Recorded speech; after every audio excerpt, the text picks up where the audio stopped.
Welcome in the name of Christ. God's grace, love, and peace surround you. We gather on this day here at Westside United Church to celebrate God's presence in our midst. We welcome you into our time of worship on this May 10th, 2020. As we gather in this space, as we gather in this time, as we gather in worship, we light this candle to celebrate the presence of God in our midst, to celebrate the ways in which the Spirit moves among us and guides us and inspires us as the dedicated followers of Jesus Christ in the world today. Welcome to worship. Welcome to this time of being in God's presence with one another. God, our shepherd, invites us into this space, invites us to rest in pleasant pastures and beside restful waters. God sets a table before us, even in the presence of our enemies, and walks with us in our times of shadow and despair. Our cup of blessing overflows with goodness, the goodness that is bestowed upon us by God. And so it was with gratitude that we gather, with gratitude and thanks that we offer our time together in worship. So join with me and let us worship God with one heart on this day. Let us pray. We gather in your presence, O God, as the followers of Jesus, the one who embodied your love and showed us how to be your very presence in the world. May our faith deepen beyond our personal piety and mere traditions, to become the ones to tell the story of your love with every breath that we take, every breath that we share, and every heartbeat of life that we live. Amen. Today we gather here in worship, not just to worship and to offer our gratitude and thanks to God for the blessings of life that continues to be with us, that God bestows upon us. We gather today to honor the occasion of Mother's Day. In our time of worship, we honor those women in our lives who are our birth mothers, and those who are our chosen mothers. We honor those women who are gifted with the spirit of motherhood, those who nurture us with their love, their support, and their encouragement. We honor mothers who are a vital part of our lives still today, and we honor those mothers who live in our hearts as cherished memories. And even though they are not with us, among us, they continue to inspire us. So we honor the mothers also of our lives, but also the mothers of our faith. So we dedicate our worship to mothers, and we give thanks to God with abundant gratitude for the gifts of mother. In our time of worship today, I'd like to share with you words of Scripture. I'd like to offer them into your heart and your mind, and share with you from the Gospel of John, reading from the 10th chapter, the first 10 verses. Jesus said to his followers, those who were gathered around him, "Very truly I tell you, anyone who does not enter the sheepfold by the gate, but climbs in by another way is a thief and a bandit. The one who enters by the gate is the shepherd of the sheep. The gatekeeper opens the gate for him, and the sheep hear his voice. He calls his own sheep by name and leads them out. When he has brought out all his own, he goes ahead of them, and the sheep follow him because they know his voice. They will not follow a stranger, but they will run from him because they do not know the voice of strangers." Jesus used this figure of speech with his disciples that were gathered around him, but they didn't understand what he was trying to say to them. So again, Jesus said to them, "Very truly I tell you, I am the gate for the sheep. All who came before me are thieves and bandits, but the sheep did not listen to them. I am the gate. Whoever enters by me will be saved, and who will come in and out and find pasture. The thief comes only to steal and kill and destroy. I came that they may have life and have it abundantly."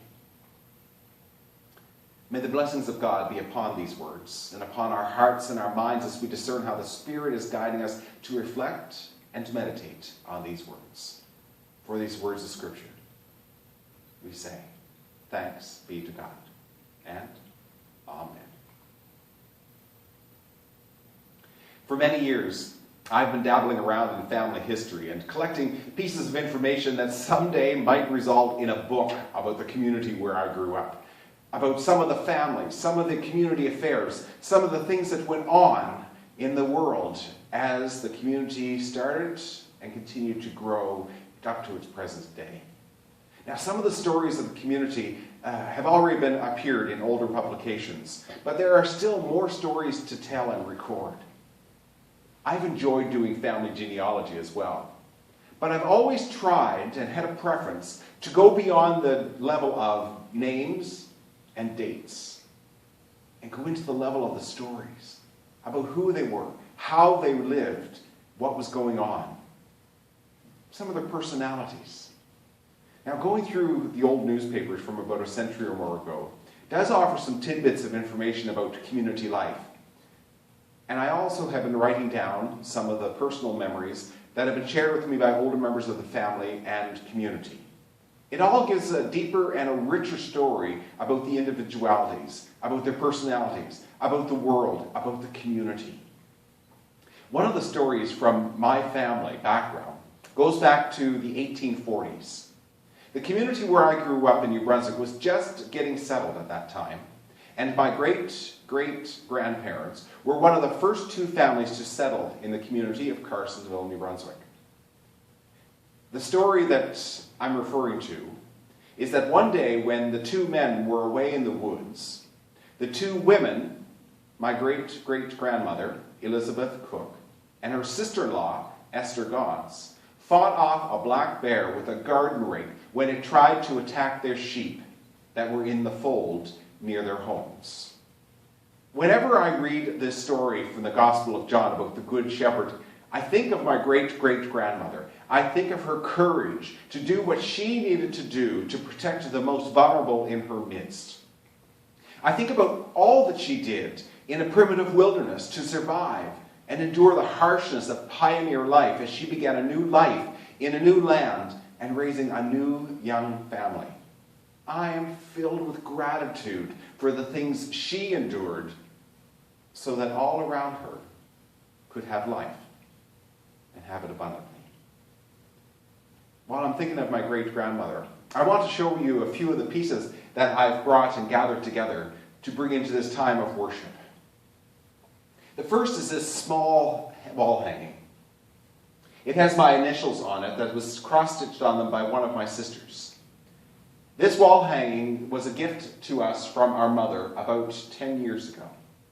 Now there's a story behind this and behind the fabric that was used. This square piece of fabric was once part of a larger piece of linen flax.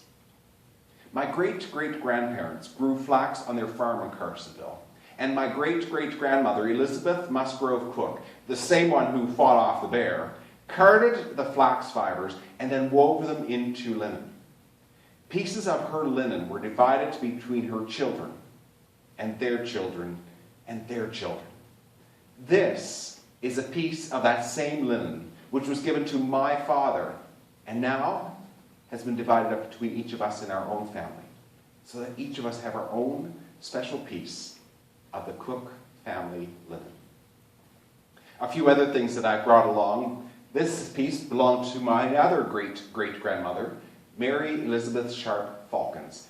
It's a napkin that she used during her life. This cup and saucer belonged to this woman's daughter, my great-grandmother, Mary Catherine Falcons Cook. This quilt that is laying here on the side of the communion table was made by Philip's grandmother, Hattie Tumblin Himmelman, from the LaHave Islands. He often recalls the wonderful visits and times he spent with his grandparents, Clyde and Hattie, on the LaHave Islands. And he remembers fondly his great-grandmother, Bessie Tumblin, who, after being widowed at a young age, became a very determined fisherwoman from Cherry Hill. He recalls going for visits in winter to the LaHave Islands to visit his grandparents, parking at the edge of the Georges Island, then walking across the frozen water towards Bell's Island because there were no bridges or roads connecting the islands at that time. And he remembers the warmth of his grandparents' home and their love. He remembers how when he was old enough to drive and had his own car that he would pick them up and then go for Sunday drives. The wonderful memories and love he got from his grandparents will always be something that keeps his heart connected to the LaHave Islands.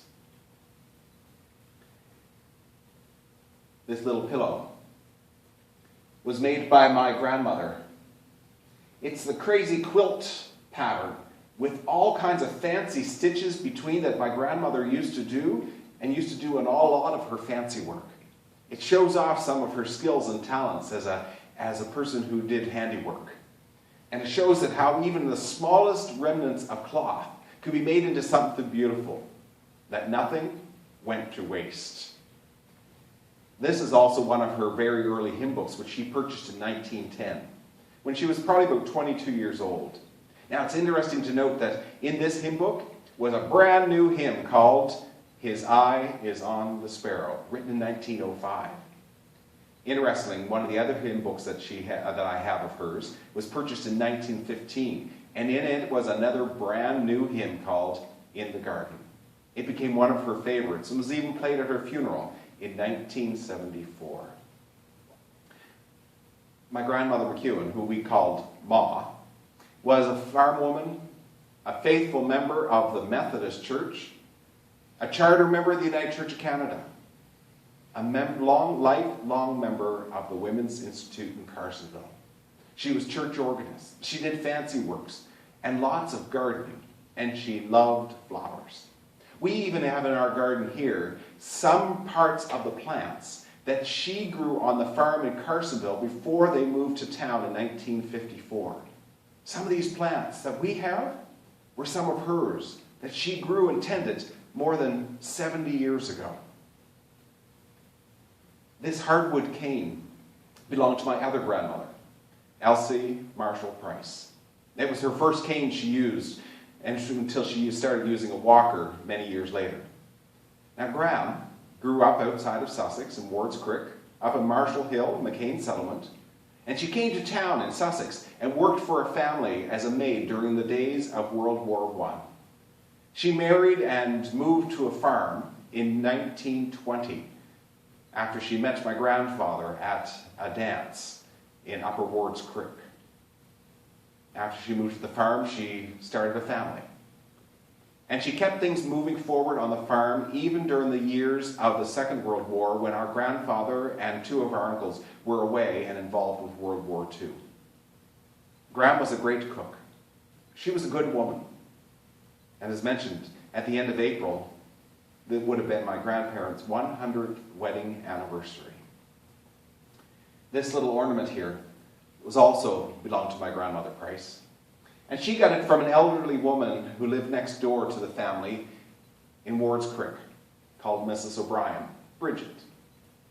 She got this ornament one night after spending the night with Mrs. O'Brien while Mr. O'Brien was away. This was probably in the days before 1910. It wasn't long after Graham spent the night with Mrs. O'Brien that both the O'Briens were murdered in their home by Mrs. O'Brien's nephew. This pink book here is a collection of family recipes that was compiled by our mom with the help of one of our sisters.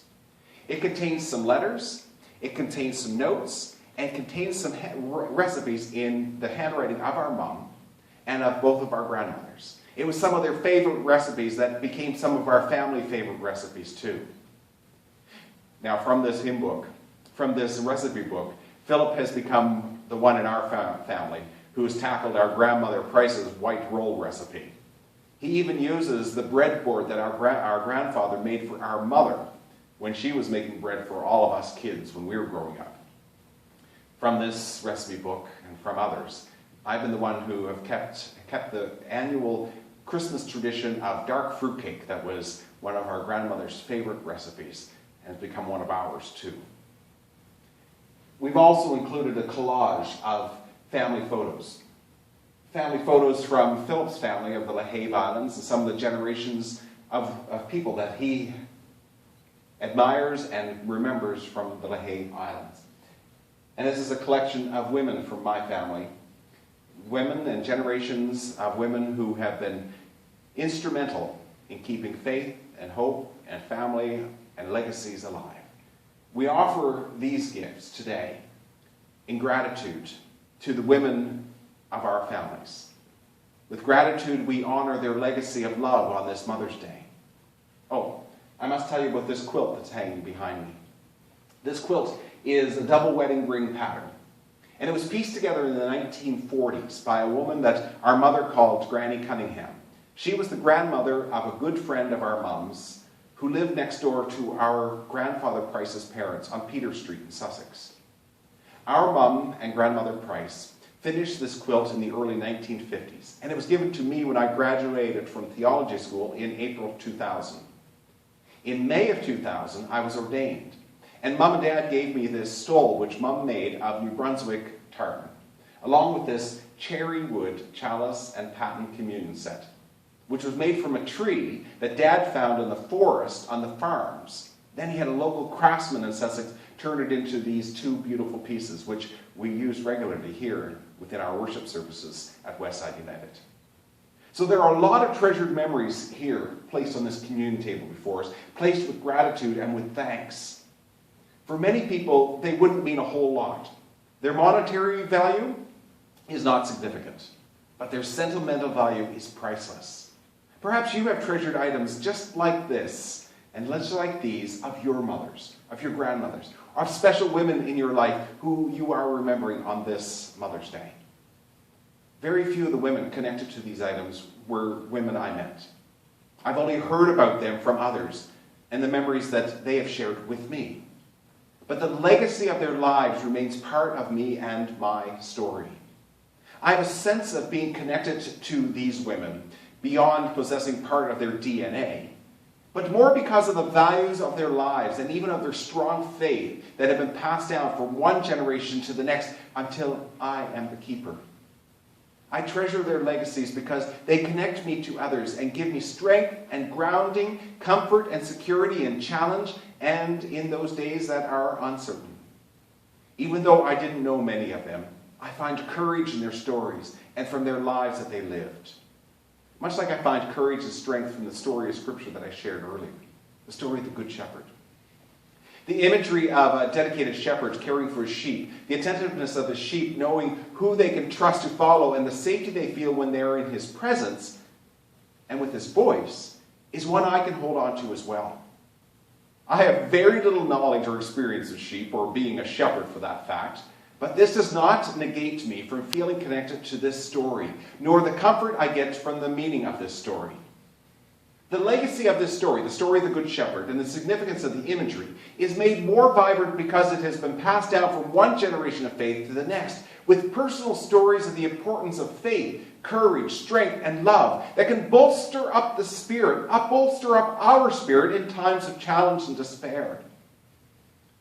As you commemorate Mother's Day, as we commemorate Mother's Day, whether you are a mother or part of a wider realm of women who care and love for others, or have special women in your life who you are honoring this day, give thanks for the love and care and guidance given to us. Not just by mothers, but by God.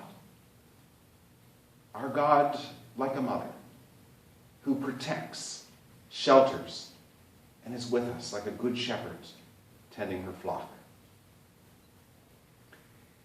As we gather on this day, we offer with gratitude and thanks to God for the gift of mothers and the gift of motherhood and the strength and the courage they possess. For our prayer together today, I would like to quote the words of a hymn that we often sing here at Westside United. It's from one of our hymn books called More Voices. And the title of this hymn is called Are You a Shepherd? And they were written by Ruth Duck in the year 2002. Are you a shepherd, good shepherd who leads us safely through danger while calming our fears? Are you a father who shelters and feeds us, shares in our laughter, wipes away tears? Yes, you are shepherd, parent and teacher, but you are greater than all that we know, holy and living, loving and giving. God, you are with us wherever we go. Are you a mother? Good mother who bears us, comforts, protects us, and helps us to rest? Are you a teacher who daily prepares us, challenging students to offer their best? Great gentle shepherd, forever beside us, lead all your children in paths that are right. Great loving parent, wise teacher, you guide us. We want to love you and bring you delight. Yes, you are shepherd, parent, and teacher, but you are greater than all that we know, holy and living, loving and giving. God, you are with us wherever we go. We offer these words as a prayer this day, as a prayer for mothers and for motherhood. We offer these words as a prayer for the constant shepherding love that God offers to us and is made known to us through our faith in Jesus and the legacies of faithful women and men who have kept the story of Jesus alive in our hearts. So take a few moments this day to offer gratitude for those in your storehouse of legacies who have been gentle, good, caring, loving shepherds and mothers. At the beginning of our service, we lit this candle, just like we light each time we gather, to celebrate the glowing presence of God in our midst. As we prepare to draw our worship to a close here today, I invite you to hold this flame, hold the light of this candle in your heart and in your mind until we meet again. And may this light, the presence of God, illumine your path through the coming days. May this light give you strength on the days you are weak, give you courage on the days which are rough. May this light surround you with warmth and love so that you know that you are never walking alone. So journey forward with God's love, peace, and protection. And may that love, peace, and protection surround you and surround those who are close to your heart. Amen.